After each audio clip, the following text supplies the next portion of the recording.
It was in the evening, somewhere around 10:30, and we was going up through roughly where we are now, here in Shag Harbour, and we noticed some lights, and they would have been from here up that way across the road.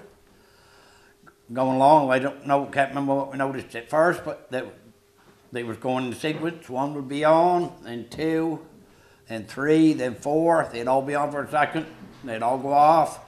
Then that sequence seemed to start over again. And as we was driving along, it seemed to be going along with us. We can't tell how high it was or how far, but it was high enough in the sky to be good and visible. And as we drove along, like I said, it seemed to be going along with us. And then as we got up towards where the school is now, it seemed to take a 45-degree angle from going along level to tipping down. And if we was then we had to turn and go more or less north. We was going west along the highway by the school. And we come to where there was a hill and it was a low place. And as we was coming up the hill, as the light was going down, and just before we made the top of the hill, we lost sight of it. And then when we got to the top of the hill, we could see the light in the water. In the meantime, we thought it was a plane had crashed, so we went and called the RCMP from a phone booth in Woods Harbour, and he more or less didn't believe us. And the first thing he asked me is what we was drinking. And I said we hadn't been. So anyhow, we did get the phone number from where the phone booth was, and I went to get in the car to leave, and the phone rang. And that's when he asked me where we could meet, where we see it at or where we could meet. And I told him what we call the Moss plant. That's where the little site is they got set up after the UFO thing now.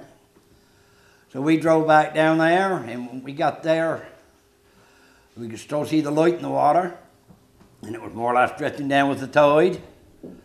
And we must have been there 5 to 7 minutes before the RCMP got there. There was 3 other people with me in the car. So as we watched it drift down, then when the RCMP got there, there was 2 cars. One come first, then the second one, and there was 2 in one and 1 in the other, but I can't remember how far apart them cars were of people getting there. And they got out and watched it, and there was a few more people coming. As we watched it drift down, we had to walk to the top of the hill.